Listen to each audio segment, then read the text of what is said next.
നമസ്കാരം. ടൈം വാർത്തകളിലേക്ക് സ്വാഗതം. പ്രധാന വാർത്തകൾ. ടൈം ന്യൂസ് പ്രധാന വാർത്തകൾ നിങ്ങൾക്കായി സമർപ്പിക്കുന്നത് KCL ഡിജിറ്റൽ.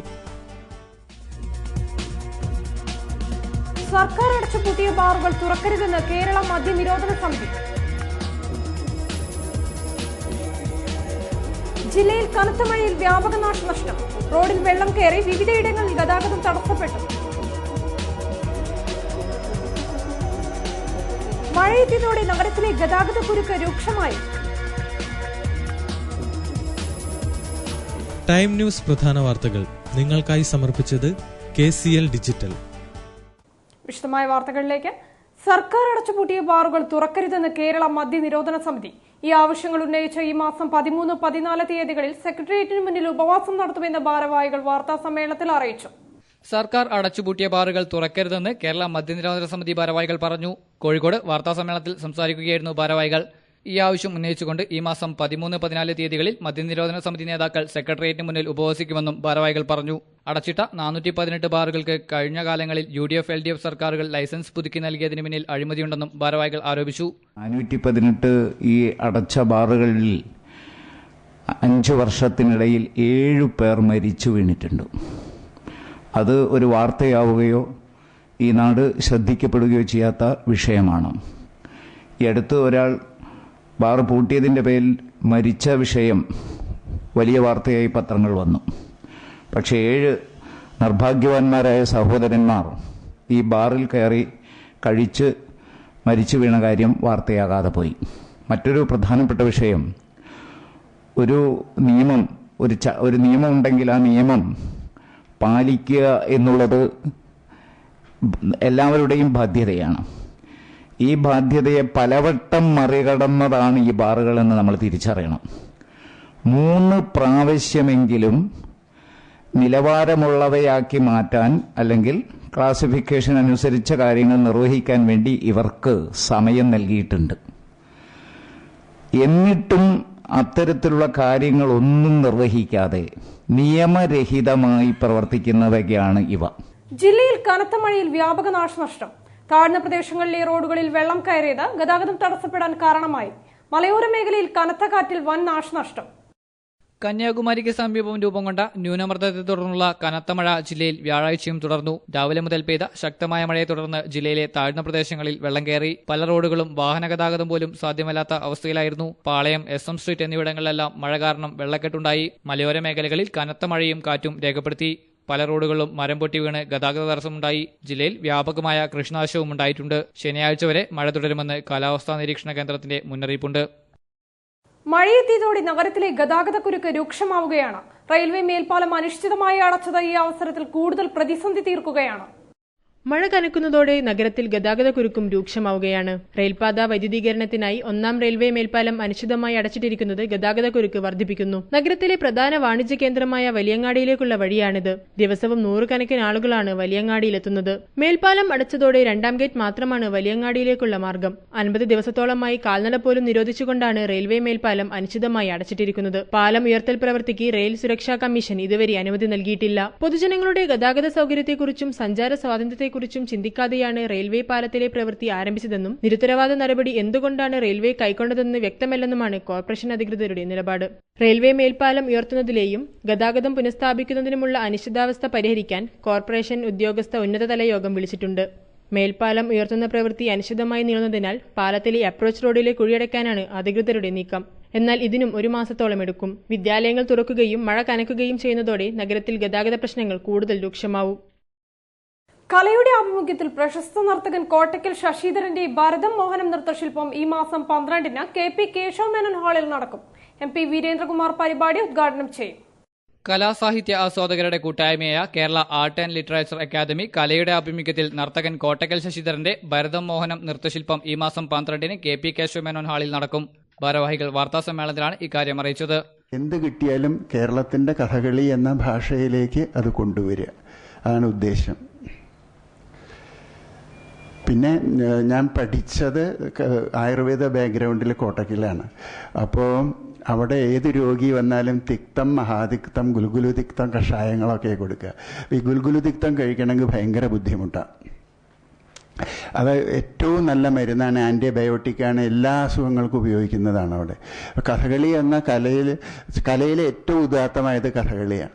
അപ്പോൾ ആ കഥകളി എന്നതിലേക്ക് കുറച്ച് തേൻ കൂട്ടിയിട്ട്, ഈ കഷായത്തിൽ തേൻ കൂട്ടണ മാതിരി തേൻ കൂട്ടിയിട്ട് കൊടുക്കുക.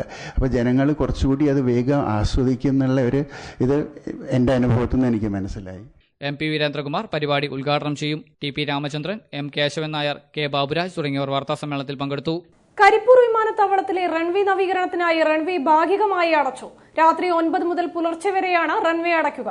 ഈ സമയങ്ങളിലുള്ള വിമാന സർവീസുകൾക്ക് നിയന്ത്രണം ഏർപ്പെടുത്തി. ചൊവ്വ, വ്യാഴം, ഞായർ ദിവസങ്ങളിൽ നെടുമ്പാശ്ശേരിയിൽ നിന്നും കരിപ്പൂരിലെത്തി റിയാദിലേക്ക് പോകുന്ന എയർ ഇന്ത്യ വിമാനം കരിപ്പൂരിലെത്തില്ല. നെടുമ്പാശ്ശേരിയിൽ നിന്നുമാവും ഈ വിമാനം സർവീസ് നടത്തുക.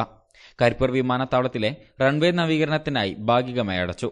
രാത്രി 9 മുതൽ പുലർച്ചെ 3 വരെയാണ് റൺവേ അടയ്ക്കുക. ഈ സമയങ്ങളിലുള്ള വിമാന സർവീസുകൾ നിയന്ത്രണം ഏർപ്പെടുത്തി. 1 മാസത്തേക്കാണ് റൺവേ അടച്ചിരിക്കുന്നത്. എന്നാൽ മഴ മൂലം പ്രവർത്തികൾ തുടങ്ങാൻ കഴിഞ്ഞിട്ടില്ല. 4 വർഷത്തിലൊരിക്കൽ റൺവേ അറ്റകുറ്റപ്പണികൾ നടത്തണമെന്നാണ് വ്യോമസേനാ മന്ത്രാലയത്തിന്റെ നിർദ്ദേശം. കരിപ്പൂർ കനത്ത മഴയും ഇടിമിന്നലുമേറ്റ് റൺവേക്ക് ബലക്ഷയം സംഭവിച്ചതായി വിദഗ്ധ സംഘം അഭിപ്രായപ്പെട്ടിരുന്നു. ഇതിന്റെ അടിസ്ഥാനത്തിൽ കൂടിയാണ് റൺവേ റീകാർപ്പറ്റിംഗ് നടത്തുന്നത്. ഇസ്ലാമിക വസ്ത്രങ്ങളുടെ ശേഖരവുമായി മെഹർ ഈ മാസം 9 മുതൽ കോഴിക്കോട് പ്രവർത്തനം ആരംഭിക്കും. റെഡ് ക്രോസ് റോഡിൽ ലീഗ് ഹൌസിന് സമീപമാണ് സ്ഥാപനം പ്രവർത്തനം ആരംഭിക്കുന്നത്. ഇസ്ലാമിക വസ്ത്രങ്ങളുടെ വിപുലമായ ശേഖരവുമായി മെഹർ ഈ മാസം 9 മുതൽ കോഴിക്കോട് പ്രവർത്തനം ആരംഭിക്കും. ഭാരവാഹികൾ വാർത്താസമ്മേളനത്തിലാണ് ഇക്കാര്യം അറിയിച്ചത്. മെഹർ എന്ന് പറയുന്നത് totally as an introduction to the brand, totally ഒരു മോഡസ്റ്റ് ക്ലോതിങ് സെഗ്മെന്റ് ആണ്. അതിനകത്ത് we have different kinds of things. For example അബായ എന്ന് പറയും, പർദ, ബുർക്ക, പിന്നെ ഹിജാബ്സ്, പിന്നെ അതുപോലെ ഫേസ് കവേഴ്സ്, ഹെഡ് റാപ്സ്. പിന്നെ നമ്മൾ അത് കൂടാതെ മെഹർ എന്നുള്ള ഒരു brand that is much more concentrated on day to day വേഴ്സും. അതായത് ഒരു സ്ത്രീ ഡെയിലി ഇപ്പോൾ വീട്ടിൽ നിന്ന് അണിയാവുന്ന നൈറ്റീസ് ആണെങ്കിലും അതല്ലെങ്കിൽ പുറത്ത് പോകുമ്പോൾ ധരിക്കാവുന്ന അബായാസ് ആണെങ്കിലും എല്ലാത്തിനും ഒരു മോഡസ്റ്റ് കൈൻഡ് ഓഫ് അപ്രോച്ചാണ്. അപ്പം അതായത് ഇവിടെ അവൈലബിൾ അല്ലാത്ത ടോട്ടലി അറേബ്യൻ ഇൻസ്പയർഡ് ക്ലോതിംഗ് ആണ് നമ്മളിവിടെ പ്രൊമോട്ട് ചെയ്യുന്നത്. റെഡ് ക്രോസ് റോഡിൽ ലീഗ് ഹൌസിന് സമീപമാണ് മെഹർ പ്രവർത്തനം ആരംഭിക്കുക. മാസ്റ്റർ ഷെഹൻഷായും ബേബി സോയ റോസയും മെഹറിന്റെ ഉദ്ഘാടനം നിർവഹിക്കും. മസ്തിഷ്ക മരണം സംഭവിച്ചവരുടെ അവയവം മാറ്റിവെക്കൽ മിംസ് ഹോസ്പിറ്റൽ ശ്രദ്ധേയമായ നേട്ടം കൈവരിച്ചതായി മിംസ് ഭാരവാഹികൾ. അഫ്ഗാനിസ്ഥാൻ കുഞ്ഞുങ്ങൾക്ക് ഹൃദയ ശസ്ത്രക്രിയ നടത്തുന്ന പദ്ധതിയുടെ ഭാഗമായി നടന്ന ആദ്യ ശസ്ത്രക്രിയ വിജയകരമായി പൂർത്തിയായെന്നും ഭാരവാഹികൾ അറിയിച്ചു. മസ്തിഷ്ക മരണം സംഭവിച്ചവരുടെ അവയവ മാറ്റിവെക്കലിൽ മിംസ് ഹോസ്പിറ്റലിന്റെ നേട്ടം ശ്രദ്ധേയമാവുകയാണെന്ന് മിംസ് ഭാരവാഹികൾ വാർത്താസമ്മേളനത്തിൽ പറഞ്ഞു. സംസ്ഥാനത്ത് 57 പേരാണ് അവയവദാനത്തിന് തയ്യാറായത്. ഇതിൽ 20% പേർ മിംസ് ഹോസ്പിറ്റലുമായാണ് ബന്ധപ്പെട്ടതെന്നും ഭാരവാഹികൾ പറഞ്ഞു. ഈ 11 പേരുടെ കൂടാതെ പുറത്തുനിന്ന് ഇവിടെ കൊണ്ടുവന്നിട്ടുള്ള ഓർഗൻസ് അടക്കം 27 പേർക്ക് ഒരു ലീസ് ഓഫ് ലൈഫ് കൊടുക്കാൻ പറ്റിയെന്നുള്ളത് മിംസിന്റെ ഏറ്റവും വലിയ കഴിഞ്ഞ ഒരു വർഷത്തെ ഏറ്റവും വലിയൊരു contribution to humanity, to health care ആയിട്ട് ഞങ്ങൾ കണക്കാക്കുന്നു. ഡോക്ടർ മൂപ്പൻസ് ഫൗണ്ടേഷന്റെ നേതൃത്വത്തിൽ സംഘടിപ്പിക്കുന്ന ഹീലിംഗ് ടച്ചിന്റെ ഭാഗമായി അഫ്ഗാനിസ്ഥാൻ കുഞ്ഞുങ്ങൾക്ക് ഹൃദയ ശസ്ത്രക്രിയ നൽകുന്നതിന്റെ ഭാഗമായി സൊഹൈൽ എന്ന അഫ്ഗാൻ ബാലകന്റെ ശസ്ത്രക്രിയ വിജയകരമായി പൂർത്തിയാക്കിയെന്നും മിംസ് ഭാരവാഹികൾ പറഞ്ഞു. Pediatric cardiac surgery which we have done on a patient who has come from Afghanistan. ഇത് മിംസിൽ വെച്ചിട്ടാണ് ചെയ്തത്. This is part of ഒരു charity activity of Moopens foundation and MIMS charitable trust. MIMS chairman doctor Azad Moopen, doctor Abdulla Chirayakkat, doctor KK Varma, doctor Aneesh Kumar, doctor Sajeesh Sahadevan തുടങ്ങിയവർ വാർത്താസമ്മേളനത്തിൽ പങ്കെടുത്തു. കനത്ത മഴയിൽ ആഴ്ചവട്ടം government UP സ്കൂളിന് മുകളിൽ മരം വീണ് ക്ലാസ് റൂമിന്റെയും ലൈബ്രറിയുടെയും മേൽക്കൂര തകർന്നു. ഉച്ചയോടെയായിരുന്നു സംഭവം. വ്യാഴാഴ്ച ഉച്ചയോടെ പെയ്ത മഴയിലാണ് ആഴ്ചവട്ടം AUP സ്കൂളിന്റെ മേൽക്കൂരയിൽ സ്വകാര്യ വ്യക്തിയുടെ പറമ്പിലെ മരം കടപുഴകി വീണത്. സ്കൂളിലെ ലൈബ്രറിയും 2ാം ക്ലാസിന്റെ മേൽക്കൂരയിലുമാണ് മരം വീണത്. 2000-ലേറെ ബുക്കുകളുള്ള ലൈബ്രറിയിലെ ബുക്കുകളെല്ലാം പൂർണ്ണമായി നശിച്ച നിലയിലാണ്. വിദ്യാഭ്യാസ സ്റ്റാൻഡിംഗ് കമ്മിറ്റി ചെയർപേഴ്സൺ, കൌൺസിലർമാർ, പോലീസുകാർ തുടങ്ങിയവർ സംഭവസ്ഥലം സന്ദർശിച്ചു. സ്കൂൾ തുറക്കുന്നതിന് മുൻപ് വേണ്ട ധനസഹായം അനുവദിക്കുമെന്നും ക്ലാസ് റൂമുകൾ പൂർണ്ണസ്ഥിതിയിലാക്കുമെന്നും വിദ്യാഭ്യാസ സ്റ്റാൻഡിംഗ് കമ്മിറ്റി ചെയർപേഴ്സൺ പറഞ്ഞതായി സ്കൂൾ ഹെഡ്മിസ്റ്റർ ടൈം ന്യൂസിനോട് പറഞ്ഞു. 11-11:15 ഒരു ഭയങ്കര കാറ്റും മഴയും. ആ സമയത്താണ് നമ്മുടെ സ്കൂളിലെ പാർട്ട് ടൈം സ്വീപ്പർ ഭവാനിയേച്ചി പറഞ്ഞതാണ്, എന്നെ ഫോൺ ചെയ്ത് പറഞ്ഞതാണ് ഇങ്ങനെ. ഞാൻ അവിടെ ഇല്ലായിരുന്നു, ട്രഷറിയിൽ പോയതായിരുന്നു. സ്കൂളിൻ്റെ ബിൽഡിങ്ങിലേക്ക് ഇങ്ങനെ അടുത്ത വീട്ടിലെ മരം വീടിൻ്റെ ടീച്ചറെന്ന് പറഞ്ഞ് ഇപ്പോഴാണ് നമ്മളെ കൗൺസിലറെയും PTA പ്രസിഡന്റിനെയും മറ്റ് കമ്മിറ്റി അംഗങ്ങളെയും കോർപ്പറേഷൻ അധികാരികളെല്ലാം അറിയിച്ചത്. അറിയിച്ച ഉടനെ തന്നെ അവരെല്ലാവരും എത്തി.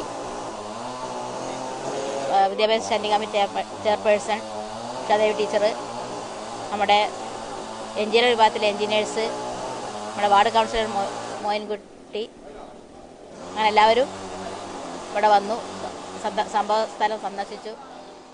ഡോക്ടർ കെ ശ്രീകുമാറിന്റെ പുസ്തക പ്രകാശനം നടന്നു. ടൗൺ ഹാളിൽ നടന്ന ചടങ്ങിൽ MT വാസുദേവൻ നായർ പ്രകാശന കർമ്മം നിർവഹിച്ചു.